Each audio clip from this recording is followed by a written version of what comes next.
नमस्कार मंडळी, आज आपण या व्हिडिओच्या माध्यमातून लक्ष्मी मातेची दुसरी कथा जाणून घेणार आहोत। तर व्हिडिओ सुरुवात करण्याच्या आधी व्हिडिओला लाईक करा, सबस्क्राईब करा आणि आपले व्हिडिओ जास्तीत जास्त लोकांपर्यंत शेअर करा। प्रिय भक्तांनो, आज आपण लक्ष्मीच्या दुसऱ्या कथेचे श्रवण करू। 2. लक्ष्मी सुनेची दुसरी कथा। एका गावात 7 भाऊ राहत होते। त्यांच्या मातापित्याचे निधन झाले होते आणि 7ही भाऊ गरिबीत जीवन जगत होते।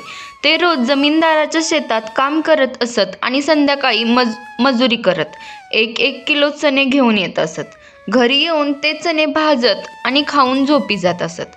गावातील मंदिरातील पंडितजींनी त्यांची स्थिती पाहून खूप वाईट वाटायचे। त्यांनी एका दिवशी मोठ्या भावाला विचारले, तुझं लग्न झालंय का?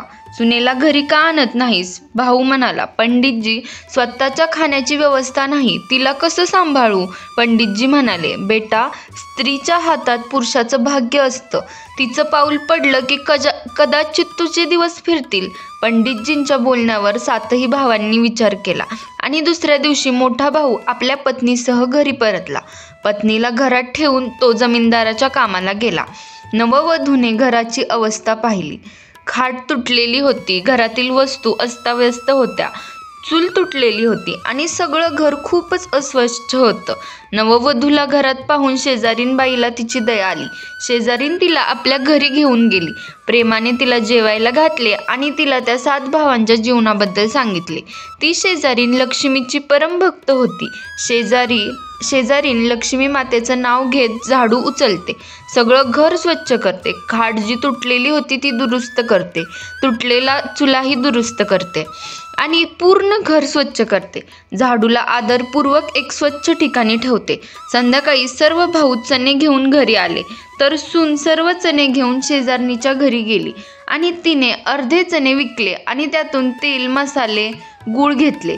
तिने चक्कीवर चणे दळले आणि 1 तासात चपाती, चण्याची आमटी आणि गुळाचे जेवण तयार केले आणि 7ही भावांच्या समोर वाढले। सर्व भाऊ आश्चर्यचकित होऊन पाहत राहिले। असे जेवण त्यांनी कधीच खाल्ले नव्हते। दुसऱ्या दिवशी भाऊ कामावर निघून गेला। नवीन सुनेचे रात्री उरलेली 1-1 चपाती सर्वांना नाश्त्याला वाढली। जीवनात प्रथमच ते नाश्ता करून घरातून बाहेर पडले। त्यानंतर सुनेने स्नान करून मार्गशीर्ष महिन्यात लक्ष्मी मातेचं पूजन केलं आणि विधीपूर्वक नैवेद्य दाखवून घराच्या सुखसमृद्धीसाठी प्रार्थना केली। दुसऱ्या दिवशी 7ही भावांना प्रथमच घरी लवकर पोहोचण्याची इच्छा झाली। काम पटकन आवरून चणे घेऊन ते घरी पोहोचले आणि पुन्हा स्वादिष्ट जेवण मिळेल।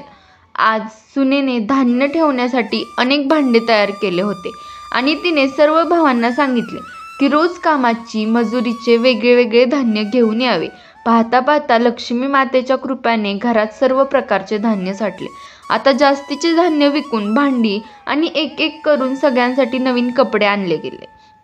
2 महिन्यातच संपूर्ण घराची स्थिती बदलली। एके दिवशी ज्यांनी हा मौलाचा सल्ला दिला होता ते पंडितजी त्या घरासमोरून जात होते। भावांनी त्यांचा आशीर्वाद घेतला। पंडितजी हसून म्हणाले, काय पुत्रांनो, सांगितलं होतं की नाही, स्त्री घराचं भाग्य बदलू शकते, कारण तीच घराची लक्ष्मी असते। घरात आई लक्ष्मीची पूजा करणारी स्त्री असते तर लक्ष्मी माता सदैव तिथे राहते, ती कधीच त्या घराला सोडून जात नाही। सर्व भावांनी हात जोडले आणि म्हणाले, तुम्ही आणि या लक्ष्मी सुनेने आमचे जीवन बदललं। जय हो माता लक्ष्मी। ओम नमः शिवाय।